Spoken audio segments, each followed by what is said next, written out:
జపో జల్పశిల్పం సకలమపి ముద్రా విరచనా గతిః ప్రాదక్షిణ్యక్రమణమసనాద్యాహుతి విధిః ప్రణామः సంవేశ సుఖమఖిలమాత్మార్పణ దృశా సపర్యాపర్యాయస్తవ భవతు యన్మే విలసితం.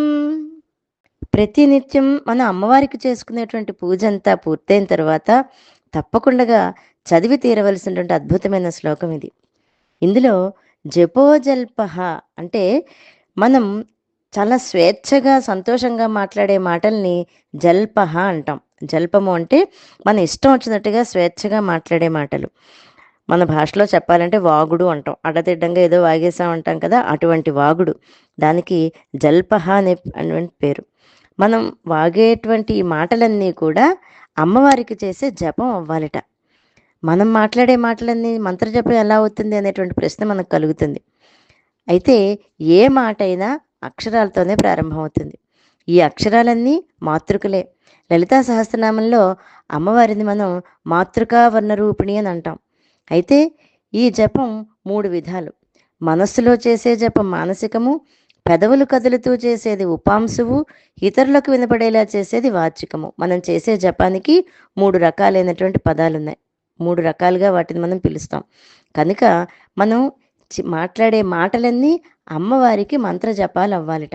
అయితే మనం ముందర చెప్పుకున్నట్లుగా సంతోషంగా స్వేచ్ఛగా మాట్లాడే మాటలు కూడా ఇప్పుడు మనం ఎంత జాగ్రత్తగా మాట్లాడాలో అర్థమవుతుంది.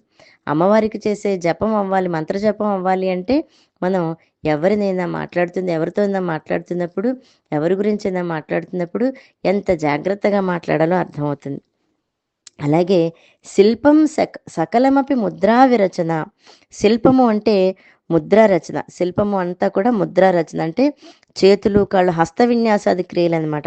మనం మాట్లాడుతున్నప్పుడు మనకు తెలియకుండానే చేతులను అటు ఇటు ఊపుతూ మాట్లాడతాం. అటువంటి మన యొక్క చేతి కదలికలన్నీ ముద్రలుగా భావించు తల్లి అని చెప్తున్నాం. నిజంగా ఆ అమ్మకి ఎంత దయో మన మీద. మనం అడిగేటువంటి ఇవన్నీ కూడా ఆ తల్లి మనని స్వీకరించాలి అంటే మనం ఎంత భక్తితో చేయాలో అర్థమవుతుంది. మనం చేసే మన యొక్క కదలికలన్నీ ముద్రలుట. ఈ ముద్రలు 9 రకాలుగా ఉన్నాయని చెప్తారు. అది సంక్షోభ ముద్ర, ద్రావణ ముద్ర, ఆకర్షణ ముద్ర, ఖేచరి ముద్ర, యోని ముద్ర అని మొత్తం 9 రకాలుగా చెప్తారు. సంధ్యావందనంలో గాయత్రి జపానికి కూడా ముందు ముద్రలు వేళ్లతో వేస్తారు. అటువంటి ముద్రలుగా నా చేతి యొక్క కదలికలు ఉండాలి. ఎందుకంటే ఆ ముద్రలు ఏమిటో నాకు తెలియదు తల్లి, నాకు అవన్నీ సరిగ్గా తెలియదు. కనుక నా చేతి కదలికలనే ముద్రలుగా తీర్చుకోమ్మా. ఎందుకంటే ముద్ర అంటే ముదం రాతీతి ముద్ర అంటే దేవతలు సంతోషిస్తారు అని అర్థం. మనం చేతితో ఈ బొటన వేలిని, చూపుడు వేలిని కలిపి పెట్టేటువంటి ముద్రలు ఇవన్నీ కూడా మన చేతితో మనం చేసేటువంటి ప్రతిదీ కూడా తల్లి ముద్రలుగా తీసుకో అని చెప్తున్నారు. అలాగే గతి ప్రాదక్షిణ్య అంటే గతి అంటే నడక. నిత్యకృత్యాలు మనం చేసుకోవడానికి అట్నుంచి ఇటు, ఇటు నుంచి అటు నడుస్తూ ఉంటాం. అమ్మ నేను నడిచే ఆ నడకలన్నీ కూడా నీకు ప్రదక్షిణలుగా తీసుకోమ్మా అని చెప్తున్నారు. ఇంకా అసనాద్యాహుతి విధి అంటే అసనము అంటే మనం తినేటువంటి ఆహారం, అన్నం లాంటి పదార్థాలు అవన్నీ కూడా నేను తిన్నదంతా అమ్మవారిని ఉద్దేశించి చేసే హోమం కావాలని ప్రార్థన. మనం దేవతలను ఉద్దేశించి హోమంలో హవిస్సు వేస్తూ ఉంటాం. ఆ హవిస్సు రూపంలో మనం మన శరీరంలో ఉండే జఠరాగ్ని దేవి స్వరూపమే. కనుక మనం తినే ఆహారం అంతా కూడా అమ్మకు నివేదన చేసి తినడం వలన హోమంలో వేసే ద్రవ్యం అవుతుంది. ఇంకా ప్రణామ సంవేశము అంటే కింద పడి దొల్లడం, పడుకోవడం లాంటివి. మన శరీరంలోని అంగభంగిమలు, కళ్ళు మూయడం, కళ్ళు తెరవడం వంటివన్నీ కూడా సంవేశమే. అవన్నీ అమ్మవారికి చేసేటువంటి ప్రణామాలు కావాలని ప్రార్థన. మనం పడుకున్నప్పుడుట మన శరీరం ఒక దండం వలె ఉంటుంది. అందుకనే ఆ విధంగా దండ ప్రణామము అంటారు. ఇంకా తర్వాత సుఖమఖిలం ఆత్మార్పణ దృశ సపర్యాపర్యాయ అంటే నేను చేసేటువంటి ఈ పూజలన్నీ కూడా ఆత్మార్పణ దృష్టితో చేస్తుంటే ఈ నిద్రాది సమస్త సుఖాలు కూడా పూజా విధులే కావాలని ప్రార్థన. ఆత్మార్పణ దృష్టి అంటే మనం చేసే పనులన్నీ అమ్మవారికి సమర్పిస్తున్నాము అనేటువంటి ఆలోచన.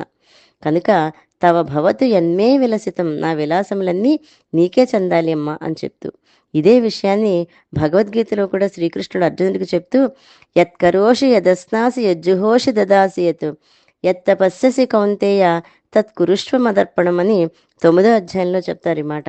అంటే ఓ అర్జున, నీవు చేసే కర్మని, భుజించే ఆహారాన్ని, హోమం చేసే హవ్యాన్ని, అర్పించే దానాన్ని, ఆచరించే తపస్సుని నాకే సమర్పింపు అని ఆయన చెప్పినట్లుగా మనం ఇవన్నీ భావనలు చేస్తూ అమ్మవారిని ధ్యానించాలని చెప్పుకుంటూ, ఇక్కడ అమ్మవారిని మనం ఏ విధంగా ప్రార్థిస్తున్నామంటే, ఆత్మసమర్పణ బుద్ధితో నేను చేసేటువంటి నా మాటలు నీకు మంత్రాలు అవ్వాలి, నేను చేసేటువంటి హస్త విన్యాసాదులన్నీ కూడా నీకు ముద్రలు అవ్వాలి, నేను తిరిగే తిరుగుళ్ళన్నీ కూడా నీకు ప్రదక్షిణలు అవ్వాలి, నాలో ఉండే జఠరాగ్ని నువ్వే కాబట్టి నేను తినేటువంటి పదార్థాలన్నీ కూడా నిన్ను ఉద్దేశించి నీకు చేసే హోమాలు అవ్వాలి, నేను పడుకున్నప్పుడు నా శరీరంలో ఉండే అంగభంగిమలన్నీ నీకు నేను చేసే సాష్టాంగ ప్రణామాలు అవ్వాలి, సుఖాన్ని ఇచ్చేటువంటి సుఖవస్తువులతో నేను చేసేటువంటి విలాసాలన్నీ నీకు నేను చేసే సేవారూపం అవ్వాలమ్మా అని అమ్మని కోరుకుంటూ, నిత్యము మనఃపూర్వకంగా ఇటువంటి మనస్సుతో భక్తితో అమ్మవారిని ప్రార్థిస్తే ఆ తల్లి కరుణా కటాక్షాలు తప్పకుండా మన మీద ఉంటాయి. శ్రీమాత్రే నమః.